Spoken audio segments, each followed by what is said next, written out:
महामाया नगरी अंबिकापुर से तकरीबन 80 किलोमीटर दूर पर बसा हुआ है एक खूबसूरत सा शहर जिसे बैकुंठपुर के नाम से जाना जाता है। कई धार्मिक और पुरातात्विक चीज़ों से भरा हुआ यह शहर आज अपने आप में एक मिसाल है।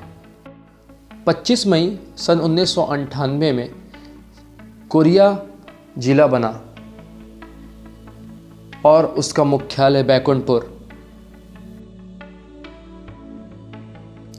सन 1600 ईस्वी से पूर्व कोरिया का इतिहास अस्पष्ट है।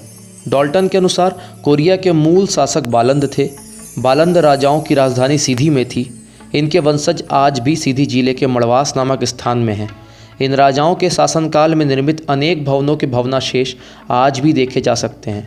कहा जाता है कि सरगुजा राज्य के भैयाथान विकासखंड में कूदरगढ़ पहाड़ी पर स्थित महामाया देवी का मंदिर भी संभवतः इन्हीं राजाओं द्वारा बनवाया गया था। बालंद शासकों को खदेड़कर कोरिया में अपना राज्य धारामल शाही ने स्थापित किया। धारामल शाही के 3 पुत्र थे, देवराज शाही, अघोरायदेव, रघोरायदेव। धारामल शाही की मृत्यु के पश्चात उनके ज्येष्ठ पुत्र देवराज शाही ने सिंहासन संभाली। चूंकि देवराज शाही निसंतान थे और इस कारण धारामल शाही के दूसरे पुत्र अघोरायदेव के पुत्र ने राजा नरसिंह देव ने राजगद्दी संभाली।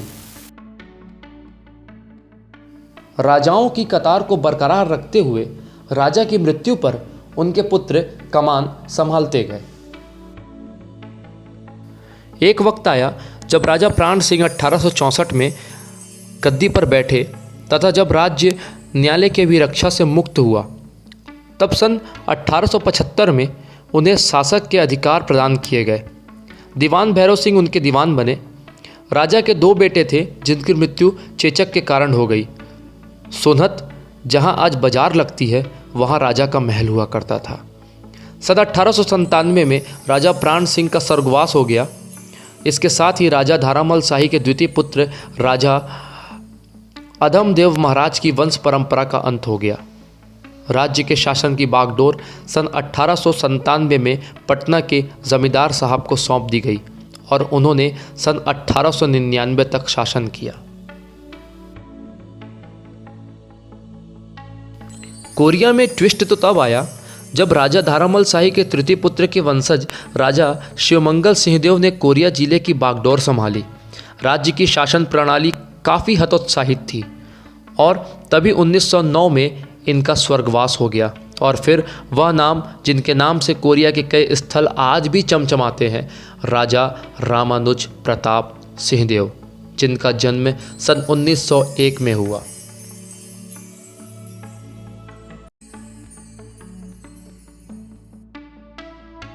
आठ दिसंबर सन 1901 कोरिया विरासत में एक नन्हे राजकुमार का जन्म हुआ। कोरिया हर्षोल्लास में था, मानो इन नन्हे कदमों ने कोरिया में एक रौनक सी ला दी हो। नाम मिला राजा Ramanuj Pratap Singhdeo. He was the first student to pass the Chief's College Diploma in 1920.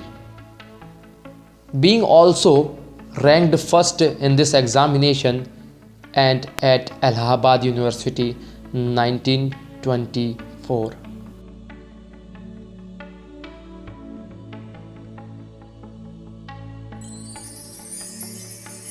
राजकुमार के कोरिया में कदम रखते ही हर्षोल्लास फैल गया।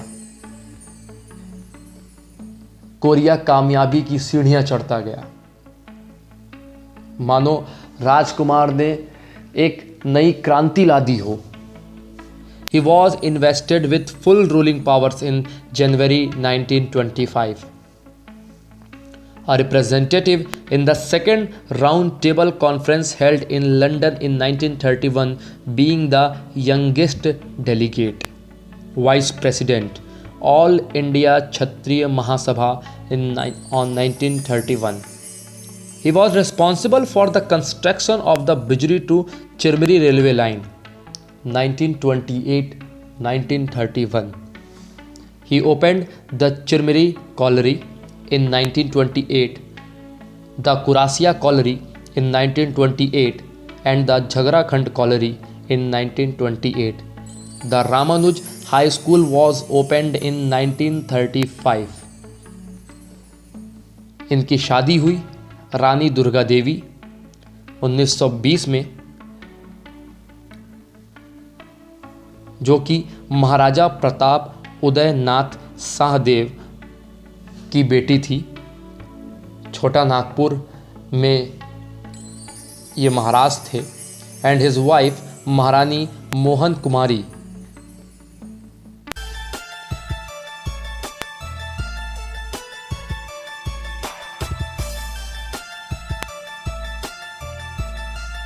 उन्नीस में महाराजा रामानुज प्रताप सिंहदेव की मृत्यु हो गई।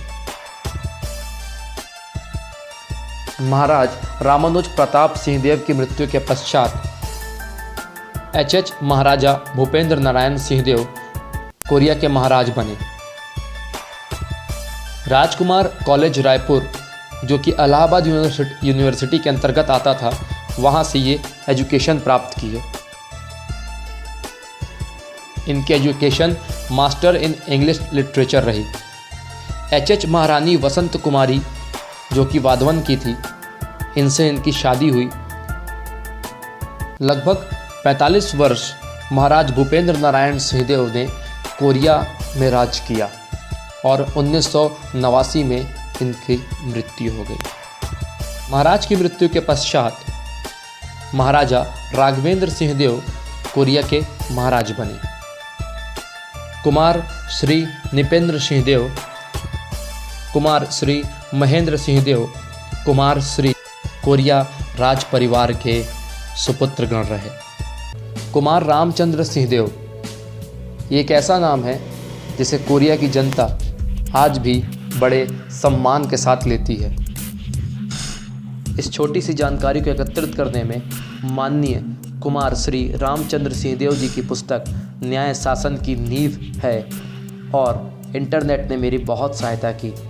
बहुत बहुत आभार आपका इस वीडियो को देखने के लिए। अवश्य एक बार कोरिया पधारें। जय हिंद, जय भारत।